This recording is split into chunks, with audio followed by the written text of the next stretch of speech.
Hey everybody, welcome back to Horton's Flower Farm. So if you follow my channel, you know that our flower farm in New York is no longer and we are looking for land. But I am in North Carolina right now, our residence, where we are starting our new flower farm from scratch. So I wanted to go over this with you. If you're a new farmer, this can be a great resource video for you. I'm going to explain what I'm doing back here, what I'm planting. And this is the easy method that I have talked about for profiting and making money, and why I believe that keeping it small and keeping it simple is the best method. So I'm gonna go over with you the rows, what's going in them. Let's get started. Here it goes. Good, it's mixing.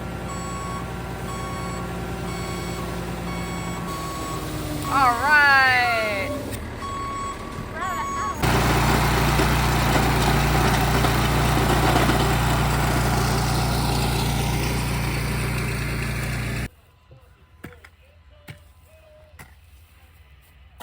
Okay, so we bought this house a couple months ago, and we are sitting on just a little over an acre. And I always wanted a flower farm where my house was right next to my flower farm.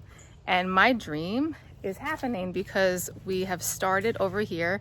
And if you're wondering what's happening back here, those are raised beds, and they are specifically for dahlias. Okay, the first dahlia row is done. It's a 37 by 3. And that extra section is approximately 17 by 3. We have the second one over here to do. We still have to do that one. And then we're gonna put in 8 inches of dirt, even though it was recommended for 12, we're gonna do 8. Okay, so behind me, those will be the dahlia rows back there, and they can fit 200 dahlias, which is so exciting. And then these 4 rows right over here, if you see them, they're going to be the annuals of celosia, cosmos, zinnias, and some sunflowers. And that's what these bouquets are going to be made of.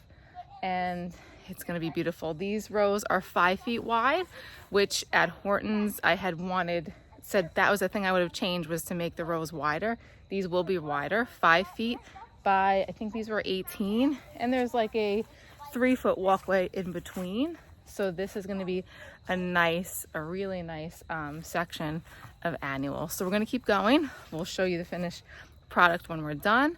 But tilling is done. We have the dirt back over there. I don't think I ordered enough. I actually got scared at the last minute, and I told them to go a little bit less on the dirt because at Horton's, when we got dirt last season, I had a huge mound left over. So I got worried, and I actually think I took off the amount that I really needed. I should have trusted myself, but I second guessed. Oh well. I'm gonna keep going, and I'll show you the finished product, and then I'll get to the dahlias I have in mind and what my plan is. So before I get into the dahlias, it's very exciting about the dahlias, I'm just going to get into what this whole process looks like, what we're doing, why there's raised beds back there. It's definitely not the easiest way or the most cost efficient way to start, and I wouldn't even recommend the dahlias if you're just starting out. That is something I'm doing because this is my 5th year flower farming and I have a plan for them. So these 4 beds can hold a lot of flowers. So I talk about this a lot on my other videos, how small spaces can make you a ton of flowers. So in those beds, I was calculating out for a space for zinnias and what you can plant if you were planting them out about, I probably would plant about 8 inches per plant. So those beds right there can get me 720 plants of zinnias, cosmos, celosia. Sorry, there's a bug. That is a lot of plants, and that is a lot of flowers, and that is more than you would need to do cut flowers without the dahlia patch back there. So if you just were making those 5 rows back there and starting from seed like I'm going to be doing, this is, except for the dahlias, this is all going to be from seed, guys. So this is going to be very cool because this would be a low cost startup. We're just adding probably 1 inch of compost because the flowers that I'm picking are soil tolerant to soil that isn't doesn't have a lot of nutrients in it. Those are just zinnias, cosmos. They can handle it. The celosia here in my climate can handle it as well. And I am in zone 8, and we are now in a climate where dahlias do not have to be dug up. So why am I planting dahlias? I just answered my question, because I don't have to dig them up. In New York, I'd have to dig them up, and that was a huge problem for us going back and forth and things like that. So this is going to be awesome. If you want me to go over with you there on how many I'm planting, I'm going to tell you right now. Okay, so this is a 36 by 3 foot row, and then there's a 17 turns there for an L. And this one is, I believe, a 25, whoops, sorry, and it turns this way. So in this section over here, we can plant 200 dahlia plants. So it's really, really exciting. Okay, so the reason that these are raised beds and they're not going right into the ground is because we live where there is clay soil, and dahlias really prefer more sandy loam. So we needed compost, we needed sand. This is a 70 to 30% compost and sand mixture we're putting in. They recommended the Dahlia Society, which I got in contact with, 12 inches. These cinder blocks are only 8, so we're only going 8 on them just because I didn't want to spend the extra money and the extra labor to stack too high. We'll see how that works. If you're familiar with dahlias, they can go 18 to 24 inches, their roots in. So we're going to see how that goes. So I think they're going to be okay. I hope they're going to be okay, but that's the plan for those. And it will be absolutely beautiful. So I have dahlias picked out, and I'm ordering from Swan, and I ordered from some private sellers on Facebook. And because I am a farm, I can order from Ball and Seed. So I'm just looking into which varieties I'm going to put. So that is the exciting news about the dahlias. Okay, so I'm going to go into it a little bit more of the Dahlia Society recommended that I should prep the soil in the fall, which is right now. So we rented a tiller, we tilled up the land, and ideally if you're going to start a flower farm, it's best to really till it in the spring. We tilled it now just because we borrowed the tiller, and because we had it, we figured let's just till it up. Hopefully in the spring it'll stay and we could just rake the rest of it and loosen it up since it's already tilled. That's what we're hoping. So that's what we're doing there. So starting a flower farm from scratch, which is basically what we're doing here, a home farm. What do you want to do? Okay, so get a pen and paper. Okay, so the first thing you want to do is you want to measure and see how many plants you can plant, how much space you have. If you're going to space your flowers 8 to 12 inches, that's the first thing I would do, because when you order the seeds, you want to know how much space you have. The second thing that you want to do is obviously till the land in the spring. Tilling the land in the spring is great, and then adding some compost to it. The one thing that I didn't mention here is sending the soil out to be soil tested, which we're going to do as well. So I think you should send out the soil sample. You can till it and send it out before you add the compost, see what you need. That's the second thing that is really important. So the third thing that is really important is watering and deciding how you want to water. So if you want to overhead water, go for it. Because what happened with us last year, if you watch my video, is I direct seeded in zinnias 3 times and nothing popped up out of them until we had drip tape. So it was very hot and dry, and the drip tape we had on a long time, but it was just not getting that coverage of water over the seed to start the seed. Until the third time when I realized I should really just be using a sprinkler to get these wet, and we overhead watered for a little bit.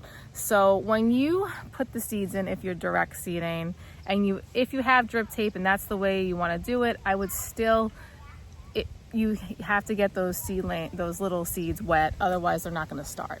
So that is really, really important, is starting the seeds